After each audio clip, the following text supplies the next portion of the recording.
The fourth step in the process is intrigue and suspense. So intrigue and suspense is about withholding the outcome. So this was an email that I wrote for one of my email series a few months ago. So I will read it out to you, and hopefully you'll see a few moments in it where we're building up intrigue and suspense. So it starts off and it says, have you ever been robbed close up in person? One September night in 2007, I was walking home about 11 p.m. The fastest route home past a derelict university building under renovation. As I walked, two boys appeared at the top of the road. Both had hoods up. One was whistling. Excuse me, pal. Excuse me. I stopped and turned around. Do you know where Broom Hill is? They continued to walk up to me. As they got closer, I could see that one was smoking a spliff. Both were about my height, perhaps taller. They positioned themselves either side of me. Yeah, back up the road, left and right at the top, I replied. The taller one straightened up for a moment. Just hand your phone over, he says. For a second we stood there watching each other. In those brief moments, rational thought evaporates with a jolt of fear.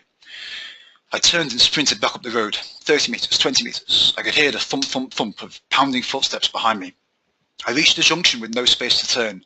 I ran blindly into the road. Who wants to know the ending to that story?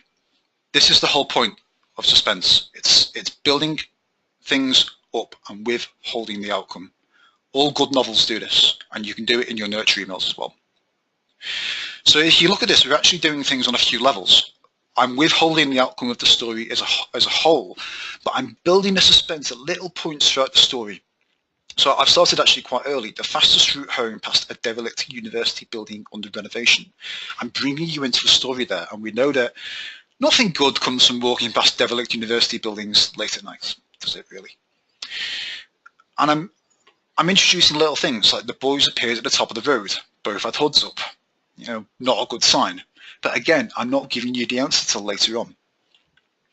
Another thing in here that we'll talk about a little bit more in editing is the dialogue actually builds up the suspense. Because the reason the dialogue is here is for padding.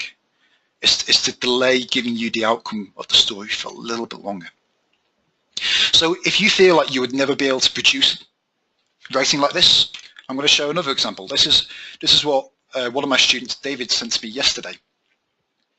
So again, I'll read it out. So the background to this is the background to the story was he was in Scotland doing a research expedition that involved collecting sheep poo. So one day, while exploring a dangerously steep part of the island, I spotted one of the rarely seen evasive males. I snuck closer and watched him intently until after an hour, he produced a sample. I charged forwards, focusing only on the place where the droppings had fallen. I couldn't mistake his sample for another individual. Suddenly I slipped on some loose rocks. I tumbled down the steep hillside. I desperately scrambled to grab at whatever my hands could find. Grass, rocks, shrubs. Nothing was slowing me down. The cliff edge was getting closer. I could hear the crashing of the waves below. I thought, I'm going to die. And for what? A bit of sheep poo. At least no one would hear the consequences that led to my death. So again, you know, do you want to know whether David fell over the cliff? Hopefully you probably do. So that was the story. I mean, that did not come from me. That came from a student who's just worked for the process. And we did speak about this, and I gave him some advice, and he went away and he produced this.